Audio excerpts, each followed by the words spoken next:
ISKCON temple చేరుకోవడానికి Bengaluru metro station చేరుకుని అక్కడి నుండి గ్రీన్ లైన్ ద్వారా మహాలక్ష్మి మెట్రో స్టేషన్కి చేరుకున్నాను. అక్కడికి దగ్గరలో ఉన్నటువంటి ఇస్కాన్ టెంపుల్ చేరుకోవడానికి 1.3 కిలోమీటర్ల దూరంలో ఉంటుంది. దీనికి నేను ఆటోలో వెళ్ళడానికి ఆటో ఛార్జీ 50 రూపాయలు తీసుకున్నారు. ఇది ప్రపంచంలోనే హిందూ కృష్ణ దేవాలయాల్లో అతిపెద్ద ఆలయాల్లో ఒకటి. ఇస్కాన్ ఆలయం బెంగళూరులోని రాజాజీ నగర్లో హరే కృష్ణ కొండపై ఉంది.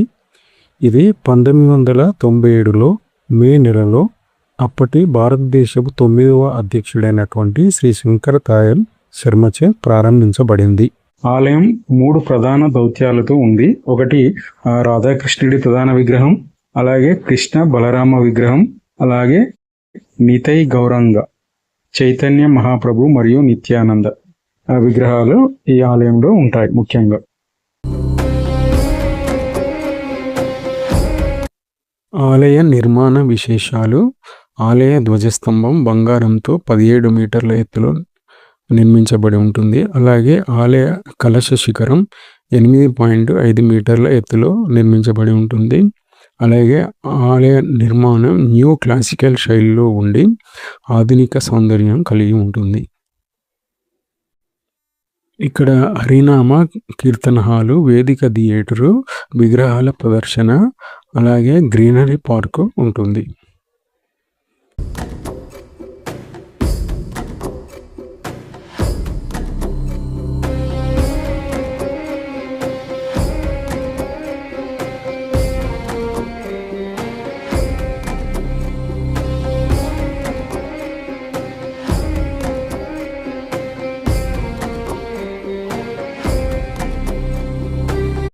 ఈ టెంపుల్లో నాకు 100 రూపాయలు తీసుకొని ఒక కొబ్బరికాయ, 2 అరటి పండ్లు, పూలు ఇచ్చారు.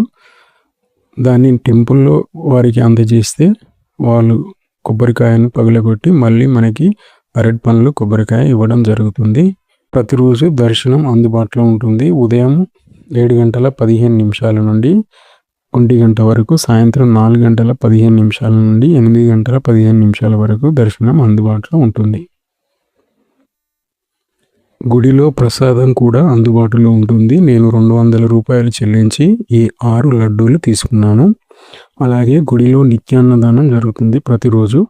ప్రసాదాన్ని తీసుకున్న తర్వాత భక్తులు ఇక్కడ నేలపై కానీ లేకపోతే ఇక్కడ కుర్చీల మీద కానీ కూర్చొని వాళ్ళు తింటూ ఉంటారు. నాకు ఈరోజు లభించిన అన్నప్రసాదం ఈ ఫోటోలో కనబడుతున్నది. దాంట్లో రైసు, పప్పు ఇచ్చారు. ఇది పొంగల్ లాగా ఉంది.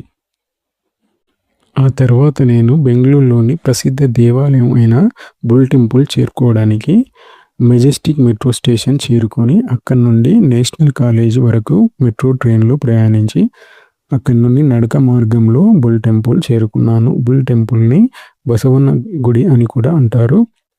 ఇక్కడ అతిపెద్దదైన నంది విగ్రహం ఉంటుంది. నందిని శివుని వాహనంగా భక్తులు కొలుస్తారు. ఈ ఆలయాన్ని 1537లో కెంపేగౌడ నిర్మించారు. ఇది విజయనగర నిర్మాణ శైలిలో ఉంటుంది. ఆ తర్వాత నేను దొడ్డ బసవన్న గుడికి దగ్గరలో ఉన్నటువంటి దొడ్డ గణపతి విగ్రహాన్ని సందర్శించాను. బెంగళూరు, కర్ణాటకలోని అతి ప్రసిద్ధ దేవాలయాల్లో ఒకటి. ఇక్కడ అతి పెద్దదైన గణపతి విగ్రహం ఉంటుంది.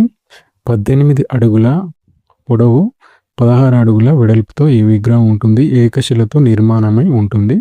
16వ శతాబ్దంలో ఈ ఆలయాన్ని కెంపేగౌడ నిర్మించారు.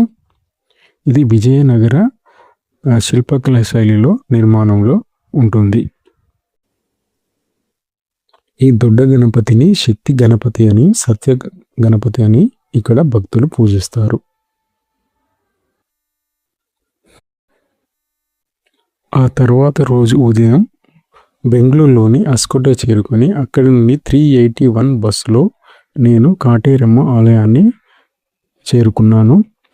ఈ ఆలయంలో పార్వతీదేవికి మరో రూపమే కాటేరమ్మగా భక్తులు కొలుస్తారు. కాటేరమ్మను ఊరికి కాపలాగా, అలాగే దుష్ట శక్తుల నుండి, రోగాల నుండి కాపాడే దేవతగా భక్తులు పూజిస్తారు. ఈ ఆలయంలో భక్తులు తాళాలను కట్టి వారి యొక్క భక్తిని చాటుకుంటారు. ఇలా చేయడం వల్ల వాళ్ళ బంధం దృఢంగా బలంగా ఉంటుందనేది వారి యొక్క విశ్వాసం.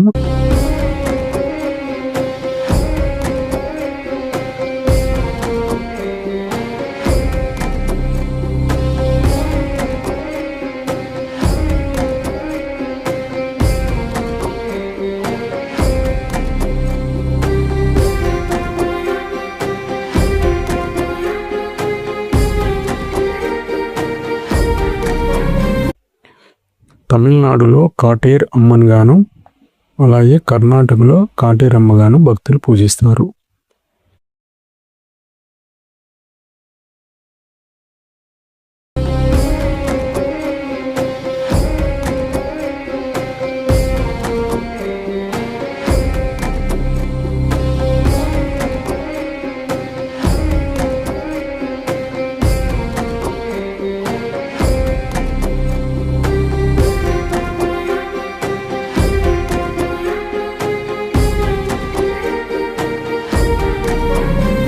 అలాగే ఇక్కడ గుమ్మడికాయ దీపాన్ని వెలిగిస్తారు.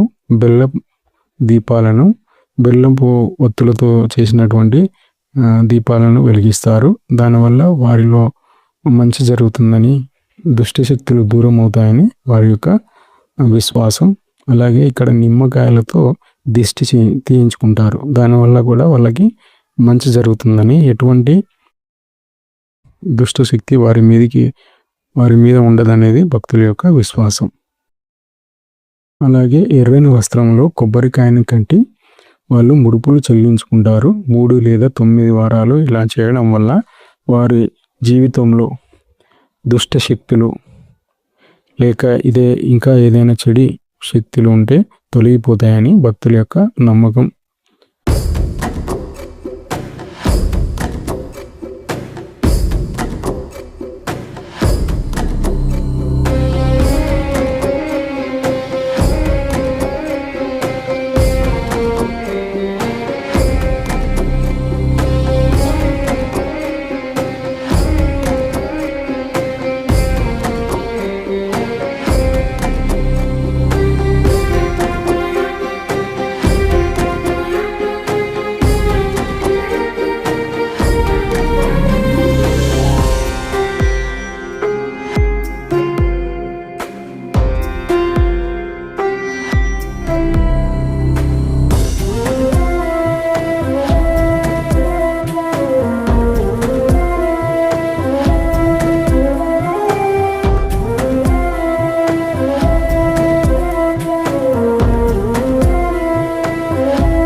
ఈ గుడిలో అమ్మవారు ఈ విధంగా మనకి దర్శనం ఇస్తారు.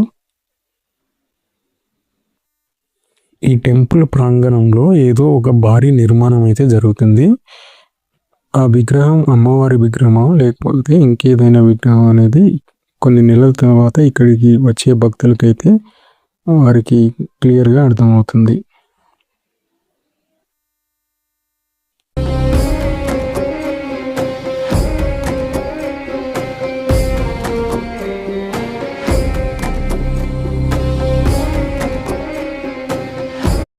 ఆ తర్వాత నేను అస్కోటే చేరుకొని అక్కడి నుండి 390 బస్సులో చిక్క తిరుపతి చేరుకున్నాను. చిక్క తిరుపతిని చిన్న తిరుపతి అని కూడా అంటారు.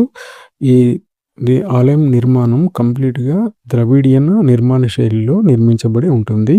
ఇక్కడ ప్రసన్న వెంకటేశ్వర స్వామి కొలువై ఉన్నారు. ఈ ఆలయాన్ని భక్తులు చిన్న తిరుపతిగా భావించి ఆంధ్రప్రదేశ్ నుండి, తమిళనాడు నుండి అధిక సంఖ్యలో భక్తులు ఈ ఆలయాన్ని సందర్శిస్తారు. ఈ ఆలయం అన్ని రోజులలో ఉదయం 6:30 నుండి సాయంత్రం 7:30 వరకు తెరిచి ఉంటుంది.